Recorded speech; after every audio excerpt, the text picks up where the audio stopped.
welcome. It's Charter Local Edition. I'm Brad Pomerance in Washington, D.C.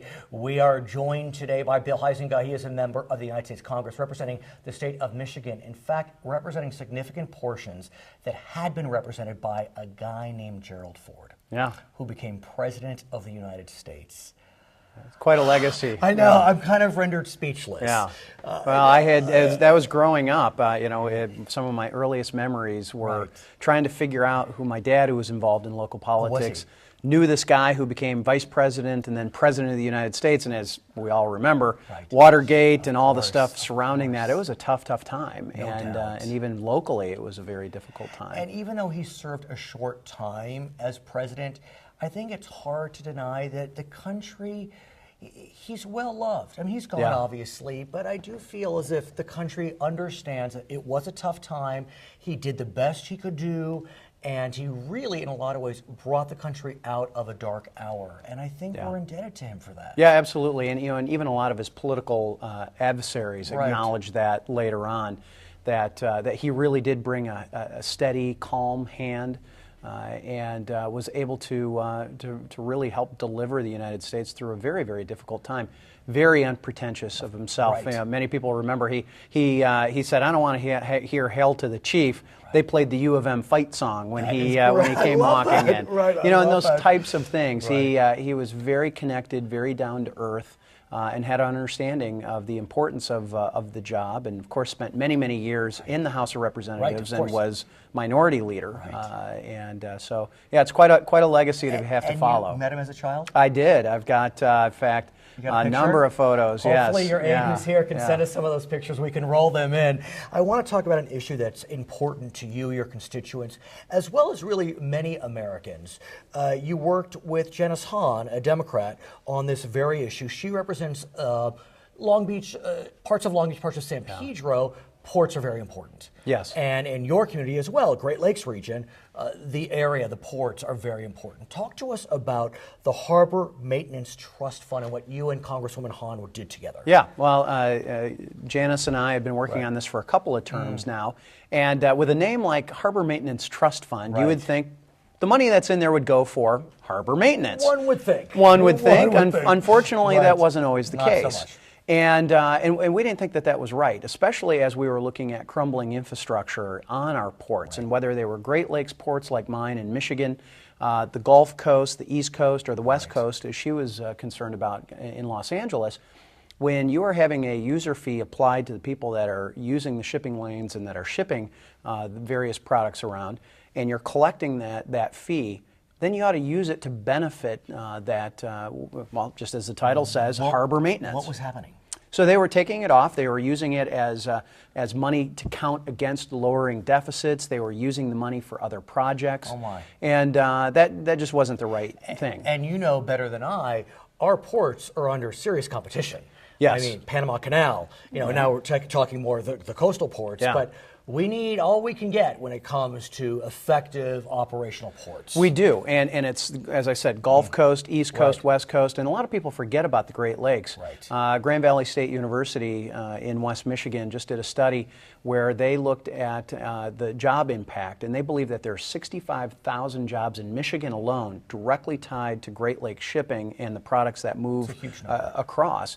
And then you add in Wisconsin and Illinois and Indiana, Ohio, and a number of the others, not including what happens in Canada and the trade that goes back and forth. So what did this bill do in the final analysis? Yeah, so what we did is we put it on a glide path of 10 years. We're going to have 100% of that Harbor Maintenance Trust Fund being used for harbor maintenance. Yes. Who would have thunk? Yeah, who would have thunk? And we think that was a very positive step. I had also been working on another project very important to the Great Lakes, which was to recognize that the Great Lakes as a whole was one unified ecosystem.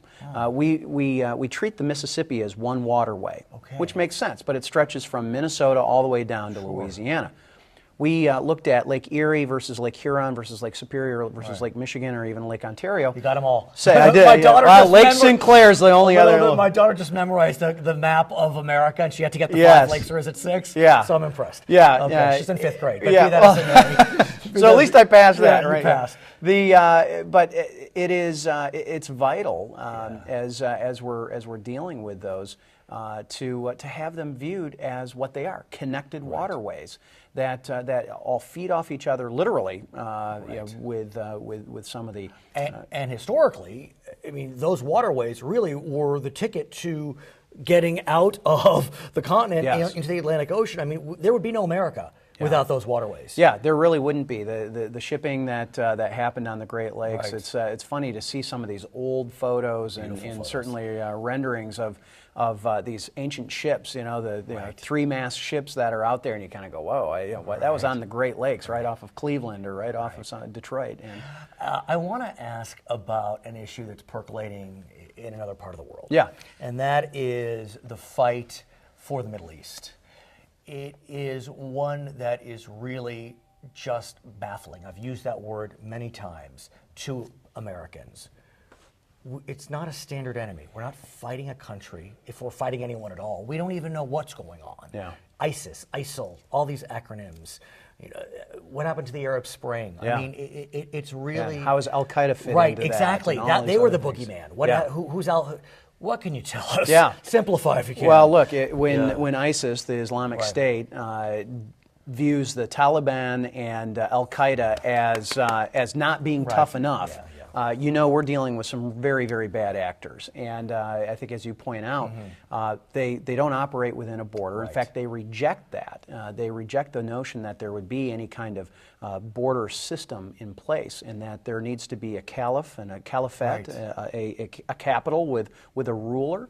And at that point, they kick in a whole other layer of Sharia law that allows them in good standing to execute those, not only just Christians and others of other faiths, the Yazidis and others, but to go after other fellow Muslims who they believe are not adhering to the true Islam. So here's the question. I mean, their frame of reference, their worldview is so dramatically different than ours.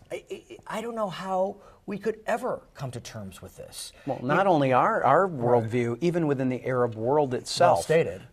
You know, that's why the Saudis are dealing with their southern border with Yemen. You've got obviously the challenges with Iran and Israel and Iraq and a number of other places. But if you look at that cancer, really, that is ISIS or ISIL, it's sort of in that Syria, upper northern Iraq, going into Turkey. Certainly Jordan is feeling pressure from them as well. But it's significant. You know, I'm sure many of your constituents, Americans throughout the country, there's a hangover from what happened in the last decade. And so one could argue the threat is more dramatic now than even if Saddam Hussein did have chemical weapons. I mean, this threat seems real. Yeah. But I don't know that Americans have the appetite to get involved to the level we may need to. Yeah, and I think unlike the first Gulf War, 91 in or in 1991. Sorry, the earliest Persian Gulf War, where there was significant Arab involvement. I mean, that coalition was led really by the other Arab League nations, and we had a huge coalition in Afghanistan, not as big in Iraq. But I think you're seeing that coalition emerge again. Are we? I mean, they're not. Well, there's turned off by what happened in the last decade, our Arab partners? Well, that's because, as Saudi Arabia is realizing, they have to be engaged. This is not something that is, just a Western power or Western aggression. This is on their southern border, fellow Arabs saying, no, we believe that you are an illegitimate government. His name is Bill Huizenga. He is a member of the United States Congress representing the great state of Michigan. This is Charter Local Edition.